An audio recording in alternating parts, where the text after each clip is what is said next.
तो अब जैसे कि जनवरी लास्ट चल रहा है और कल परसों से शायद फरवरी भी स्टार्ट हो जाएगा।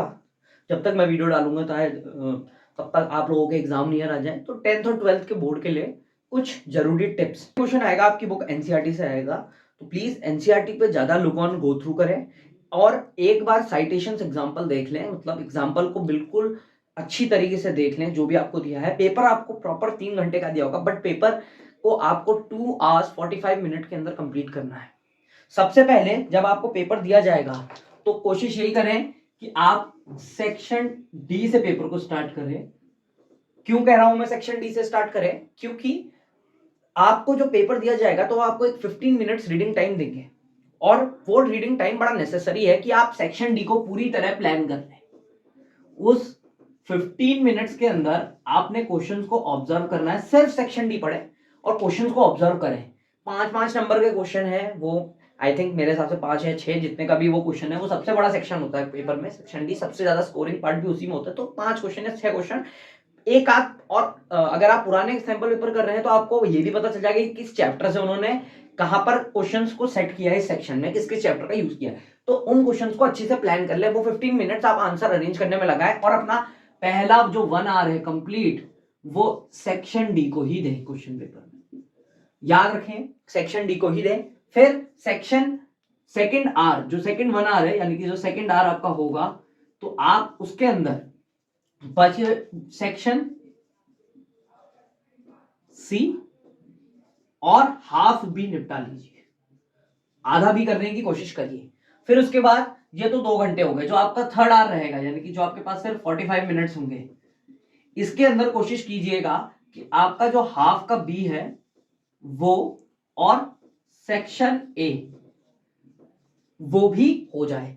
अगर माना कोई बच्चा इन में से 3 घंटे पूरे यूटिलाइज कर लेता है, नहीं हो पाता है उससे क्वेश्चन, तो अगर उसका क्वेश्चन पेपर छूटेगा भी तो सेक्शन ए से ही छूटेगा और सेक्शन ए के क्वेश्चन एक एक नंबर के होते हैं। वो छूट भी जाए तो कोई उसको इतना ज्यादा लॉस नहीं होगा। अगर सेक्शन डी का कोई क्वेश्चन या सेक्शन बी का कोई क्वेश्चन या सेक्शन सी का कोई क्वेश्चन छूट जाता है और ज्यादा नंबर्स में छूट जाते हैं तो उस बच्चे को काफी ज्यादा मार्क्स का लॉस हो सकता है।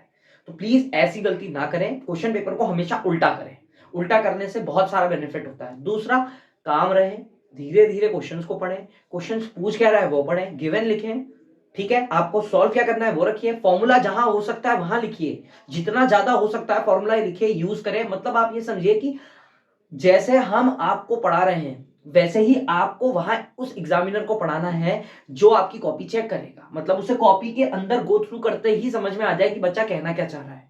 इसके बहुत ज्यादा मार्क्स सकते हैं। साफ साफ लिखें और कोशिश यही करें कि जिस सेंटर पे भी आप जाए हैं वहां पर इन्विजिलेटर से बात करिए और उससे एक रफ शीट एक्स्ट्रा ले लीजिए, ताकि आप अपनी कॉपी के लास्ट पेज को रफ शीट में ना कन्वर्ट करें। उनको एक रफ शीट मांग लीजिए, वो आपको प्रोवाइड करेंगे।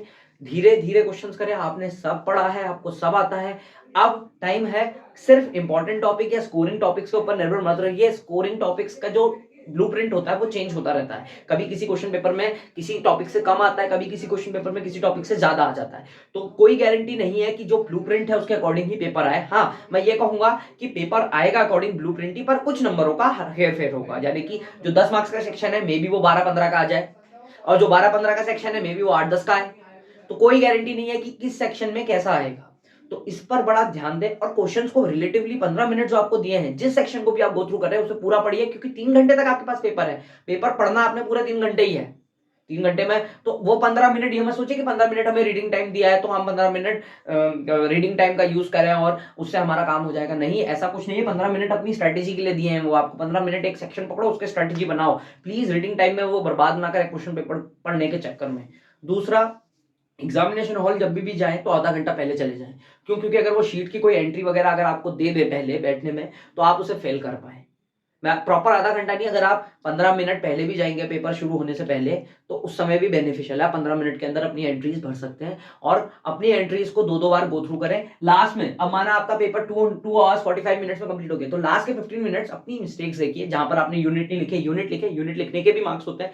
अंडरलाइन करिए आंसर को, हाईलाइट कीजिए। हाईलाइटेशन का बहुत ज्यादा इंपैक्ट पड़ता है। प्लीज कोई भी वहां पर क्या कह सकते हैं आप उसे, एनहेंसमेंट मत कीजिएगा एक हिसाब से कि मैं इसे ब्लैक से हाईलाइट कर दूं, इसे ब्लू से हाईलाइट कर दूं, इसे पेंसिल से हाईलाइट कर दूं, ऐसा नहीं। सिर्फ एक एक चीज को ही लेके चलिए। अब माना कोई एक अच्छा हाईलाइटेशन कीजिएगा, प्रॉपर कह सकते हैं पॉजिटिव हाईलाइटेशन कीजिएगा। ये नहीं कि बहुत ज्यादा ही हाईलाइट कर दिया, ऐसा नहीं। कोई डायग्राम बना रहे, कोई कुछ बना रहे, बलून वो क्लाउड बना रहे, ऐसा कुछ नहीं करना है। सिर्फ नॉर्मल एक डिसेंट हाईलाइटेशन करना है। दूसरा और लास्ट में जब आपका पेपर खत्म हो जाए तो अच्छी तरीके से अपनी डिटेल्स वेरीफाई कर ले।